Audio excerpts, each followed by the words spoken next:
One cool friend. One cool friend. Story by Toni Buzzeo. Pictures by David Small.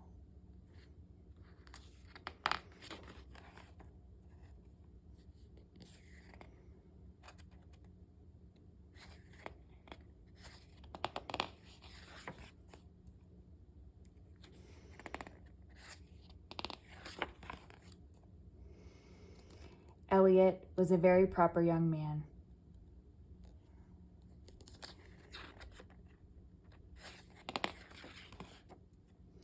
So on Saturday morning, when his father said, "Family fun day at the aquarium, shall we go?"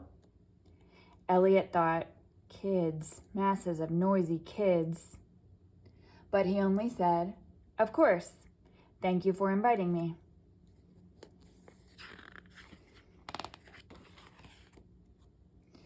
At the aquarium, Elliot's father settled on a bench to read his National Geographic. "Have some fun, Elliot," he said. So Elliot did.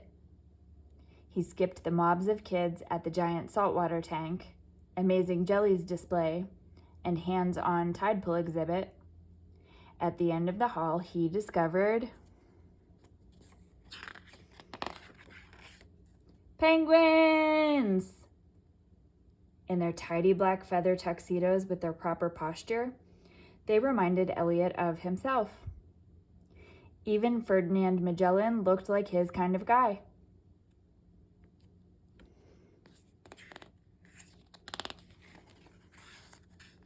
At noontime, Elliot's father asked, "Are you having fun?" "Yes, thank you," said Elliot. "May I please have a penguin?" "Sure," his father said, and handed over a $20 bill. "That's very kind," Elliot said, and headed off.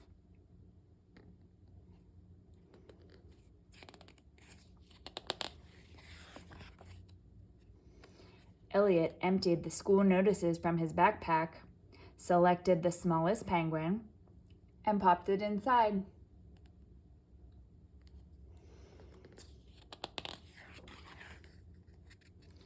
His father asked, "Where's your penguin?" "In my backpack," Elliot said. "Thanks for asking." In his room, Elliot dialed the air conditioner down to its coldest setting. "Maybe you'd like to skate?" Elliot asked. "Grok," said Magellan.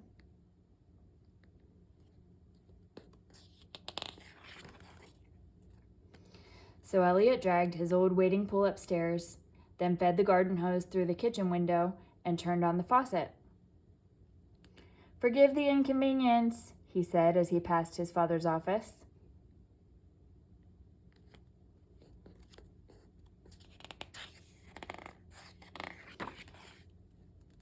Soon the air conditioner had done its work.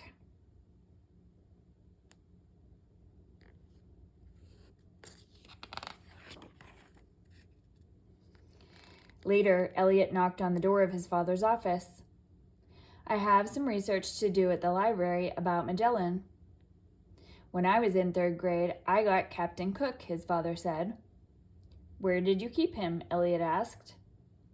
But his father had already returned to charting the changing boundaries of the Great Barrier Reef.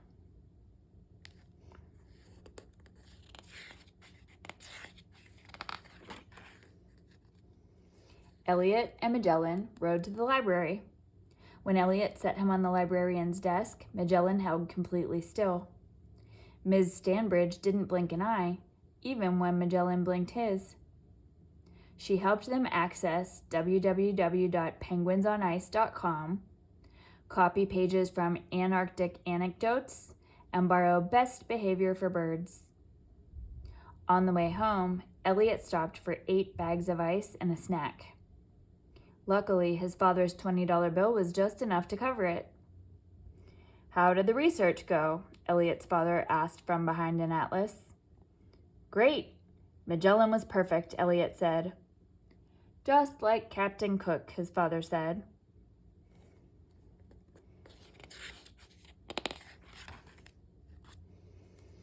Elliot read his library book aloud while Magellan cooled down. They shared a bag of goldfish crackers, but Magellan was still hungry. "May I please bake frozen pizzas for supper?" Elliot asked. "That's nice of you," his father said.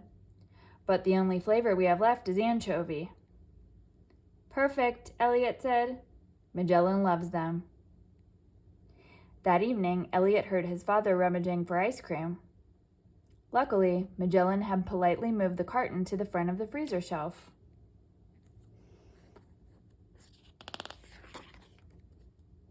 Unfortunately, Magellan forgot his manners overnight. When Magellan awoke, he was longing for a swim. Elliot drew him a deep tub of cold water. He left Magellan diving and holding his breath.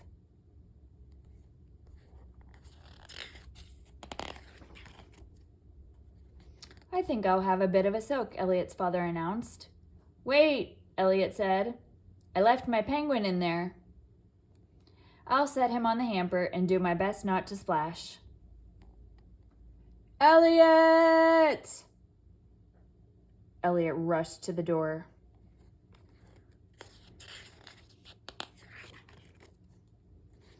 "Young man, where did this penguin come from?"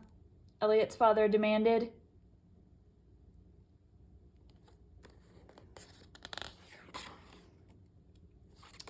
"The southern tip of Argentina," Elliot said. "That's right," his father said. "As for Captain Cook," he added, "he came from the Galapagos Islands."